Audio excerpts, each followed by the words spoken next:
Senate Majority Leader John Thune says an elections-related measure staunchly supported by President Trump is unlikely to become law. It's about the votes. It's about the math. And I'm for better or worse, I'm the one who has to be the clear-eyed realist about what we can achieve here. I can guarantee the debate. I can guarantee a vote. I just can't guarantee an outcome. If enacted, the so-called Save America Act would require Americans to show proof of citizenship to register their vote.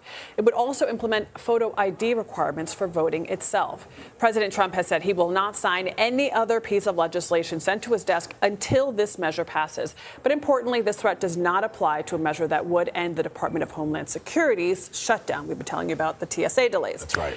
Let's bring in CBS News congressional reporter Taurean Small. So, Taurean, why is the Senate Majority Leader saying that this measure has an uphill battle? Yeah, Adriana, he kind of alluded to it there. He just doesn't have the votes as of now to use a measure known as a talking filibuster. The safeguard in the Senate has long been that 60-vote threshold. What a lot of folks on both sides of the aisle have been advocating for a while now is removing that barrier so the simple majority that exists in the House can also exist in the Senate. The problem with that, though, is with the different shifts in balance of power, we've seen over time that some more extreme measures that both sides don't necessarily want can get pushed through. Democrats are crediting this as one of those moments. So because of that, we've seen senators like Susan Collins of Maine, Lisa Murkowski, and John Cornyn actually has been previously against this. What has changed recently, though, is especially for Cornyn, he's up for re-election, and he's in a pretty close race against Ken Paxton in Texas for his Senate seat.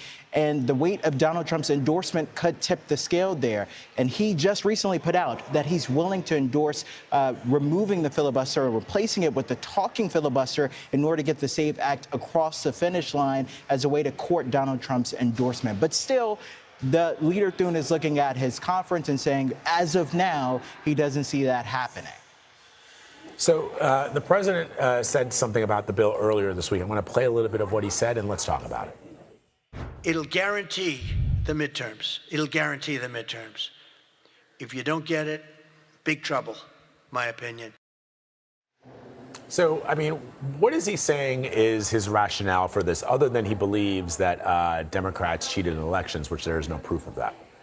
Yeah, I mean, that's pretty much the heart of the argument there. He, without evidence, is saying that people who are undocumented or non-citizens have been voting in federal elections. And to be clear, that is already illegal. That's not possible to happen. There are already registration laws that require proof of citizenship when signing up, like the last four of your Social Security card. And then that's verified through the Department of Social Security, through the U.S. Postal Office, and other departments. So the president there, this is something that he ran on. This is a campaign promise that he's looking to execute on. And it is quite popular among his supporters, among the Republican Party. The problem, though, is that Democrats still have enough numbers to block that from happening, which is why the president is needling this so hard by saying he won't accept any other bill that comes to his desk until this bill passes.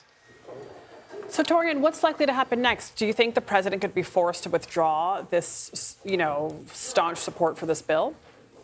It's unlikely. I think what we'll likely see is, like Thune mentioned there, he could bring it to the floor for a debate. It's likely to fail, and that would be something that they run on in 2026, saying, look at the Democrats who voted against securing these elections.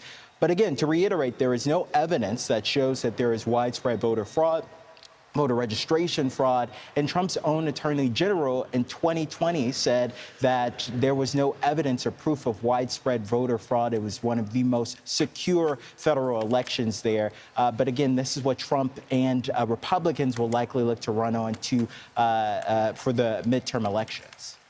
All right, Taurean Small, thank you. Yeah, thanks, Taurean.